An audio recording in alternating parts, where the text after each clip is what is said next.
Hola a todos. Desde el Laboratorio de Química y Caracterización de Parquei, perteneciente al ITM, queremos que ustedes estén en sus casas. Por eso les vamos a dar estos tips para que puedan preparar de forma casera los siguientes desinfectantes. Los productos que vamos a usar son agua oxigenada al 4.0%, blanqueador natural al 5.25% de hipoclorito y agua, los cuales los podemos conseguir en tiendas y farmacias. Vamos a obtener 500 mililitros de cada una de las soluciones y las medidas las podemos tomar con la ayuda de jarras medidoras y jeringas. Primero vamos a realizar la solución con agua oxigenada. El primer paso es hervir 600 mililitros de agua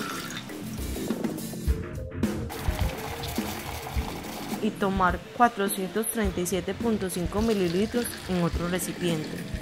La vamos a dejar reposar con el recipiente cerrado hasta que esté a temperatura ambiente. Luego vamos a adicionar 62.5 mililitros de agua oxigenada y lo revolvemos. Dejar esta solución reposar.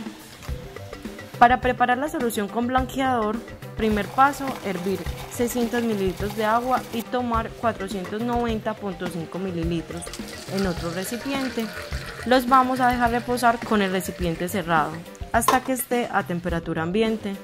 Ahora le vamos a adicionar 9.5 mililitros de blanqueador y lo revolvemos. Dejar la solución reposar. Luego podemos almacenar cada solución en un recipiente. Estos recipientes pueden ser atomizadores. A la hora de realizar la limpieza en nuestros hogares, primero se debe aplicar la solución que hicimos con blanqueador, dejar secar y luego aplicar la de agua oxigenada y dejar secar. Estos desinfectantes son solo para superficies, no debemos aplicarlos en nuestros cuerpos. Una de las principales causas del contagio del coronavirus es tocar las superficies infectadas. Entonces, con estos desinfectantes podemos disminuir el contagio. Saludos.